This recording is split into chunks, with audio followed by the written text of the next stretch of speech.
Every time we say AI is in the cloud, we make it sound soft, invisible, almost magical. But the reality is that the cloud lives inside concrete buildings full of hardware that runs hot enough to fry itself without constant cooling. And cooling those AI data centers is quietly turning into one of the thirstiest industries on the planet. We talk a lot about AI and energy, carbon, jobs, ethics, but almost nobody talks about water. In this video, I want to pull back the curtain on why AI data centers use so much water, how that's tied directly to economics and profit, and why running AI locally, even on a modest GPU in your own rig, changes the equation in a way that almost nobody explains clearly. First, let's break down the basic physics. Modern AI chips, GPUs, TPUs, accelerators, are insanely dense slabs of silicon throwing off heat as they crunch billions of operations per second. If you don't get that heat out of the room, these chips throttle, crash, or die. So data centers build huge cooling systems, chillers, cooling towers, pumps, pipes, and often evaporative cooling that literally turns water into steam to move heat away. It sounds technical, but the core idea is simple. They trade water for stable performance. If you want low latency, high uptime, and maximum throughput on AI workloads, cheap water suddenly becomes a key ingredient in the business model. Let's put some scale on this. A medium-sized data center can burn through around 100 million gallons of water per year just for cooling. That's like taking the drinking water for a small city and routing it into server racks. Larger AI-heavy centers can reach millions of gallons per day, depending on how aggressively they're optimized for performance. And this isn't a fringe problem anymore. By the end of this decade, global AI data centers are on track to consume enough water each year to match the basic domestic needs of well over 1 billion people. So, while you and I see a friendly chat interface or an image generator, somewhere a cooling system is quietly gulping water at city scale. There's also a hidden layer here. When we talk about AI water use, we usually picture pipes feeding a data center or cooling towers steaming like industrial geysers. But a big slice of the water footprint is indirect. It's the water used upstream to generate the electricity that feeds those AI servers. Power plants that supply data centers use water for their own cooling and processes, especially in thermal and nuclear generation. In many cases, the majority of the total water footprint tied to data centers comes from this indirect electricity-related side of the equation. So when you send a prompt to a large AI model hosted in a hyperscale facility, you're not just tapping a building's plumbing, you're tapping into an entire water-hungry infrastructure ecosystem. Now, people love viral stats like every AI conversation is a bottle of water. That made headlines, but the real story is more nuanced. A single short prompt actually uses a tiny amount of water on its own, often just a few milliliters or less. The issue isn't one question, it's billions of questions per day.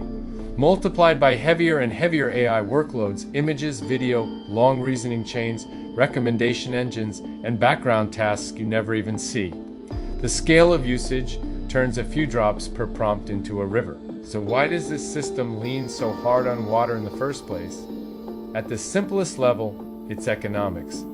If you're a hyperscale AI provider, your goal is to pack as much compute as possible into a given footprint, keep it cool enough to run reliably, and do it at the lowest cost per operation. Water-cooled systems, especially evaporative cooling, can be cheaper and more energy efficient than purely air-cooled designs in many climates, even though they consume more water. On top of that, data centers don't usually compete for land and water in city centers. They go where land is cheaper, permitting is easier, and water is available, often near rivers, reservoirs, or municipal supplies that also serve local communities. From a profit perspective, this is rational. If you can turn a river into low latency and high margins, the spreadsheet loves you. From a sustainability perspective, it means AI growth is now directly entangled with local water stress and politics. Every time you send a prompt to a big centralized AI model, that request is converted into throughput metrics, utilization stats, and eventually revenue. Building giant data centers is capital intensive, but once they're up, the business pressure is simple: keep them as full and as efficient as possible. If water-heavy cooling makes the numbers work, it becomes part of the profit engine. This is why you see companies racing to build more capacity, even in places where local communities are nervous or outright angry about new facilities tapping into their water supplies. The AI boom isn't just technical, it's a land and water grab wrapped in advanced silicon. Okay, so where does local AI fit into this? There's a tempting narrative: cloud AI is wasteful and opaque, local AI is clean and transparent. Reality is a bit messier. When you run a local model on your own hardware, say a small or medium-sized language model on your GPU, your electricity usage is yours, tied to your local grid with no extra data center cooling on top. You still consume power, and that power still has an upstream water and carbon footprint, but you're not also renting space in a hyperscale facility that needs dedicated water infrastructure just to keep your prompt alive. Local AI is less about zero water and more about cutting out a layer of centralized, profit-driven infrastructure that drinks water at industrial scale. Here's the twist that most hot takes miss. Local AI isn't automatically greener. If you try to run a gigantic frontier-scale model on an underpowered workstation, you can actually burn more electricity per useful answer than a smaller, well-tuned cloud model sitting in an efficient data center. The sustainability win comes from right-sizing, using smaller, quantized models locally for the kinds of tasks that don't need frontier-scale compute. Think frequent, short, low-risk tasks, drafting emails, sorting text, basic code helpers, categorizing content, first-pass ideas. Run those locally on hardware you already own.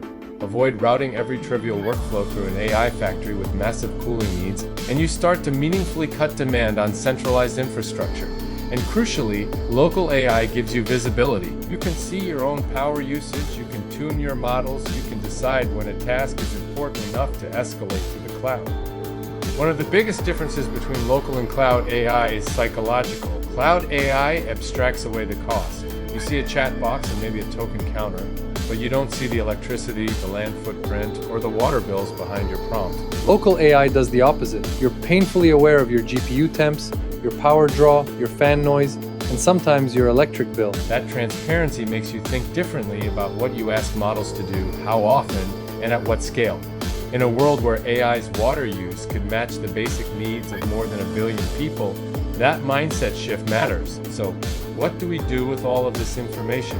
On the infrastructure side, data center operators are starting to experiment with more efficient cooling, recycling water, using non-potable sources, and aiming for water-positive goals rather than just chasing performance at any cost. On the user side, that's us. The lever is demand. We can choose when a cloud-scale model genuinely adds value and when a right-sized local model is good enough. We can push for transparency in how AI providers report their water use, not just their energy mix or carbon offsets. And if we're building products, we can design them to respect resource limits by default, not as a marketing afterthought. The next time you open an AI app and casually fire off a prompt, imagine the path it takes.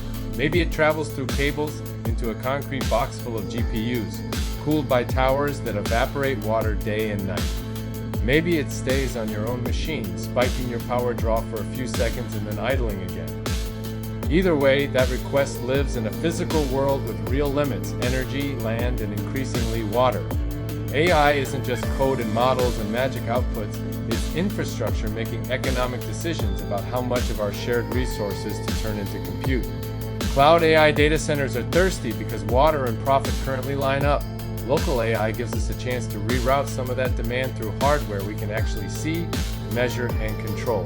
We won't solve the whole problem by running a model on our own GPU, but we can start asking better questions about where our intelligence lives and what it drinks every time we use it. If this episode shifted how you think about AI and the real-world systems behind it, I'd love to keep exploring more ideas with you. This video is part of a series called the Infinite Playbook, short, punchy breakdowns of big concepts, from strategy and history to economics, technology, and everything in between. The first episode was The Art of War in 5 minutes. This one is about AI and water. The next one could be something completely different. If you want more of this kind of general knowledge deep dives, hit like, follow, and subscribe so you don't miss the next chapter of the playbook.